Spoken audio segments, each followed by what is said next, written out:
Bom dia, eu tô tomando aqui meu pré-treino, que eu já preciso treinar, mas antes eu decidi abrir a câmera aqui para realmente dividir algumas frases que eu anotei.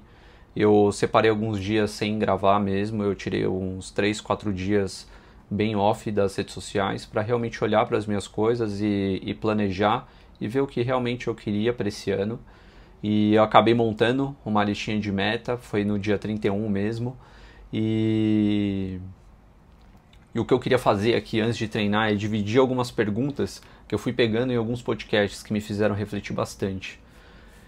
E eu acho que às vezes pode te auxiliar ou pode fazer você refletir também, né? Que eu acho que pra mim foi muito bom mesmo. Né? Eu nunca tinha parado para pensar dessa forma. E a primeira coisa...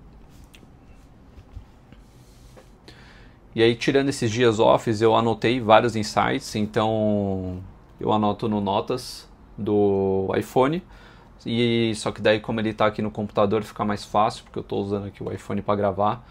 Mas acho que a primeira pergunta é: o que mais te estressou no ano passado? O que mais te incomodou? O que mais te... não sei. O que você menos gostou no ano passado? O que mais te estressou no ano passado, né? O que mais te incomodou? Eu acho que você tem que partir desse princípio. Quando eu escutei isso, aquilo mexeu tanto comigo que às vezes a gente não faz essa pergunta e tá tão óbvio, né? Porque com certeza você passou por muita coisa que te incomodou durante o ano. O que foi aquilo, né? O que mais te incomodou e o que você pode fazer agora de diferente para realmente resolver, né, esse problema, resolver isso, resolver esse tipo de estresse que está te causando. A outra é: qual que é a rotina que você vai implementar ou que você vai criar para atingir seus objetivos. Então, a partir do momento que você já identificou o que te incomodava e o que te estressava no passado, qual que é a rotina agora que você vai criar, o que você precisa fazer todo dia para você dar um passo em direção aos seus objetivos. Cara, isso fez eu refletir bastante, né? Porque é muito forte o que a gente faz todo dia. A gente precisa ficar muito atento a todas as coisas que a gente faz todo dia, porque são elas que vão levar a gente a realizar ou não nossos objetivos. Outra coisa aqui que eu tirei de um podcast que eu estava assistindo é que eu não sou dono do meu futuro, mas eu sou dono do meu esforço. Então eu não sei o que vai acontecer realmente daqui a 5 anos.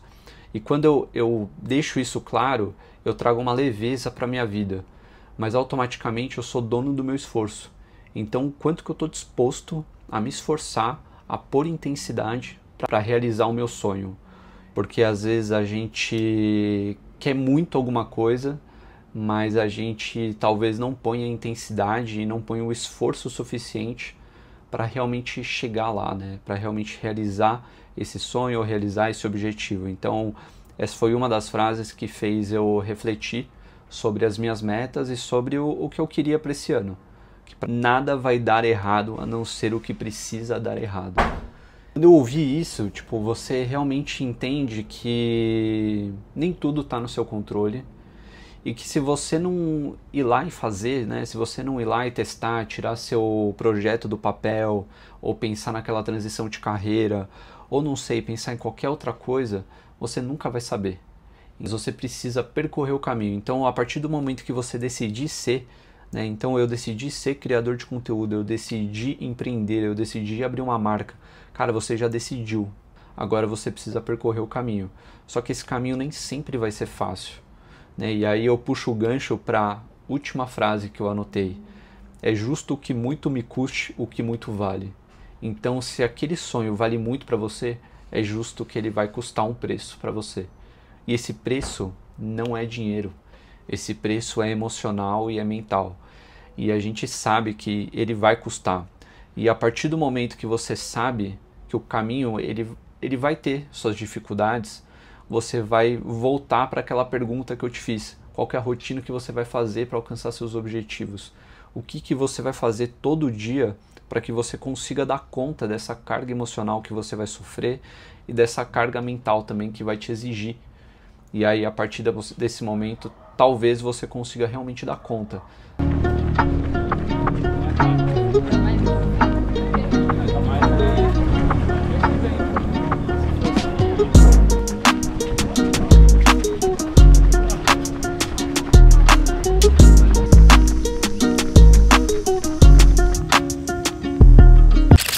mexeu comigo bastante aqui no final do ano é que eu tenho um caderninho que eu faço várias anotações, como se fosse um diário.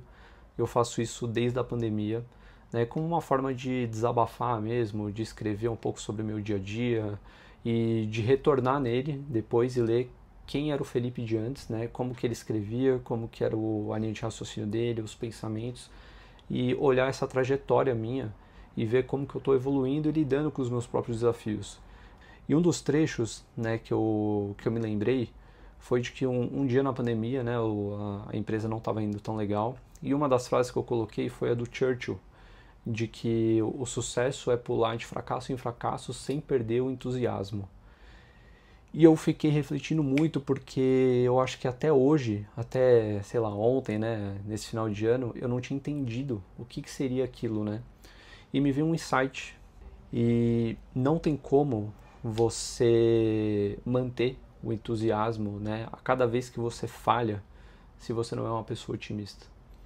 Então, por mais que você esteja passando por alguma dificuldade, por mais que você esteja numa fase ruim no trabalho, ou lidando com burnout, com uma ansiedade, ou qualquer que seja o seu desafio, se você não acredita que amanhã pode ser um dia melhor, não tem como você manter o seu entusiasmo dentro desse fracasso. Então só tem como você persistir, né? Você falhou uma vez, aí você persiste, falha de novo, persiste, falha de novo, persiste, falha de novo.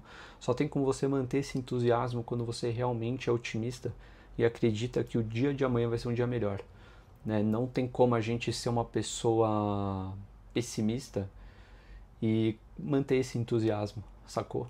Então a gente precisa cultivar esse pensamento positivo, a gente precisa deixar ele realmente em nossas mentes e a gente precisa vigiar o nosso pensamento.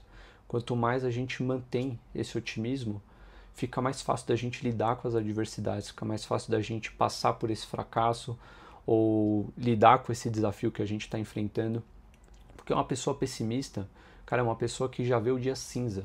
Então tudo tá ruim para ela, tipo, nada tá bom. É uma pessoa que realmente ela puxa aquela energia para baixo.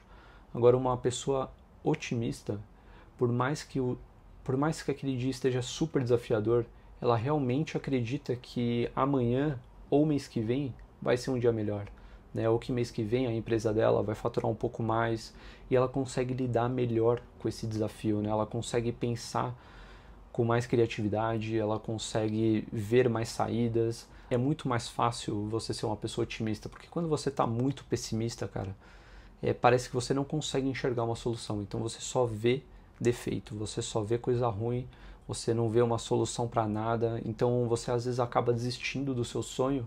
Então eu fiquei pensando nisso porque quando eu tive a crise de ansiedade, cara, não tinha como eu pensar que o dia de amanhã ia ser pior. Senão eu ia só me afundar, entendeu? É como se eu estivesse cavando o meu próprio poço. E eu não queria manter esse tipo de pensamento. Eu queria realmente pensar que as coisas iam melhorar. Então eu tentava identificar meu gatilho, entendia qual era aquele sentimento que estava passando naquele momento e falava, não, relaxa, amanhã vai ser um dia melhor.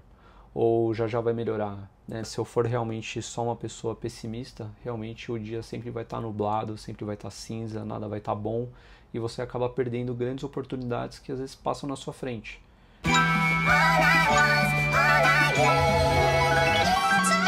My mind run deep in my thoughts when I didn't have it. Sleeping on the floor, wishing it was a mattress. Now I'm in Hollywood. Eu dividir com vocês sobre esse livro aqui.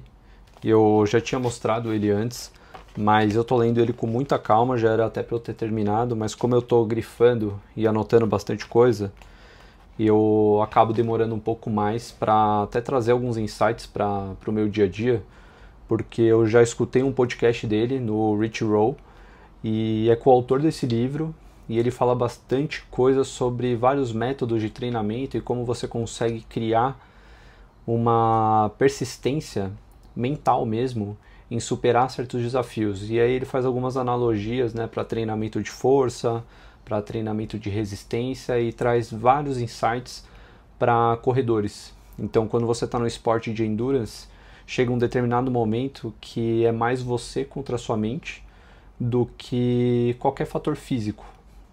A pessoa que chegou naquela prova, às vezes, e não tem nenhum tipo de lesão, né, não se machuca, não tem nada, fisicamente ela está extremamente preparada.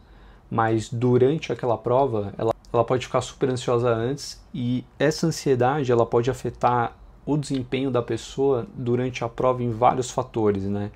Então pode tanto ajudar ela a potencializar esse desempenho, quanto pode atrapalhar muito e ela acabar não dando o melhor de si. Então acaba sendo aquela pessoa que vai muito bem nos treinos, mas na hora da competição ela não consegue exercer aquele potencial que ela tem.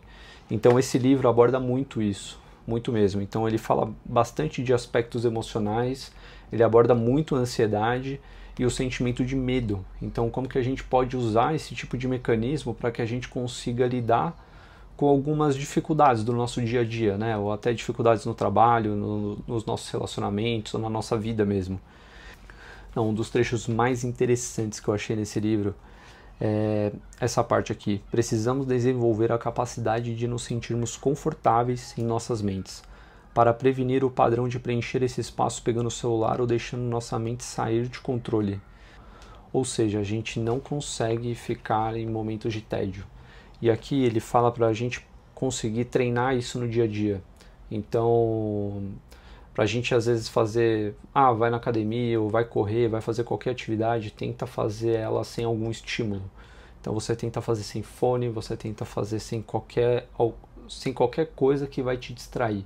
Ele fala do tédio aqui como uma forma de você precisa aguentar ficar com você mesmo, né? Então parece que aqui ele faz tipo uma crítica para os dias de hoje, que a gente não consegue ficar com a nossa própria mente, né? Então a todo momento a gente procura alguma coisa para entreter a gente, né? Na academia a gente escuta podcasts, a gente escuta música, se a gente está na esteira a gente está assistindo alguma coisa para realmente não tornar aquilo tão sofrido.